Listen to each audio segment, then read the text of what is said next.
কিছুদিন আগে আমি একটি প্রেক্ষাগৃহে মানে সিনেমা হলে একটা সিনেমা দেখতে গেছি।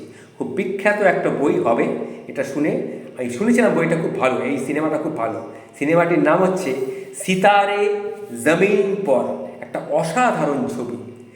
সিনেমাটা ঠিক শুরু হবার আগেই একটা অল্প বয়সী মেয়ে হঠাৎ তার কণ্ঠস্বরটা কানে এলো। সেই কণ্ঠটা শুনে আমি চমকে গেলাম, আমার মনটা ভার হয়ে গেল। সেই মেয়েটি বলছে, এই রে, আবার কি জনমন গণ গাইতে হবে, আবার উঠে দাঁড়াতে হবে? এই কথা মেয়েটা বলল। এই কথাটা শোনার পর আমি চমকে গিয়েছিলাম, মনটাও ভার হয়ে গিয়েছিল। ভাবলাম, যে মন্ত্রের জন্যে আমাদের দেশের বিপ্লবীরা হাসতে হাসতে প্রাণ দিয়েছে, সেই জাতীয় সঙ্গীত আর কিছু মানুষের কাছে বিরক্তির কারণ হয়ে দাঁড়াচ্ছে। একজন মানুষ হিসাবে আমি তখন নিজের মনকে প্রশ্ন করলাম, আমরা কি এমন শিক্ষা তাহলে আমাদের সন্তান সন্ততিদের দিচ্ছি? যারা দেশের গান বেজে উঠলে মাথা উঁচু করে দাঁড়াতে হয়, জাতীয় সঙ্গীত বাজলে মাথা উঁচু করে দাঁড়ানোর বদলে বিকৃত মুখ করে বসে থাকে, এটাকেই স্বাভাবিক মনে করে। এটাই আজকের প্রজন্ম।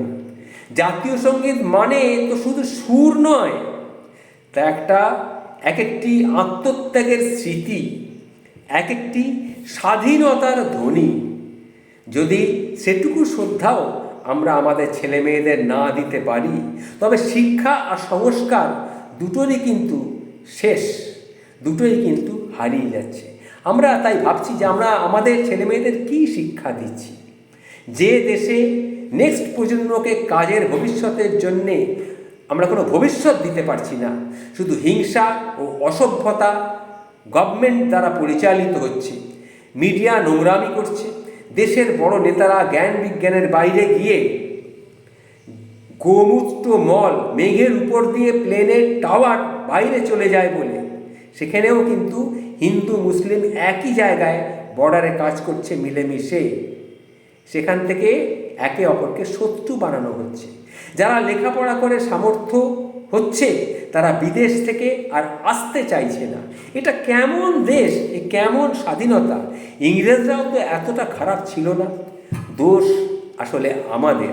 দেশের প্রতি কোনো ভক্তি শ্রদ্ধা, না দুবেলা খেয়ে সম্মান নিয়ে বাঁচা, এর কোনোটাই এখন আমাদের মধ্যে নেই। যে মানুষগুলো দেশের জন্যে, দেশের মানুষের জন্যে জীবন দিয়ে গেল, তাদের নিয়ে বিকৃত ইতিহাস তৈরি হচ্ছে। সত্যি ঘৃণা হচ্ছে আজ সরকারে যারা আছে তাদের উপরে। কালপিট যারা ছিল তাদের নিয়ে মাতামাতি হচ্ছে, আর দেশের যারা দেশের জন্য প্রাণ দিয়েছে তাদের জন্য এতটুকু সম্মান আমরা দিতে পারছি না। আসলে দোষ ছোটদের নয়, দোষটা আমাদের। আমরা তাদেরকে ঠিকমতো শেখাতে পারছি না। এই যে কথাগুলি আমি বললাম, এগুলো ভেবে দেখার বিষয়। সবাই ভাববেন কথাগুলো। নমস্কার।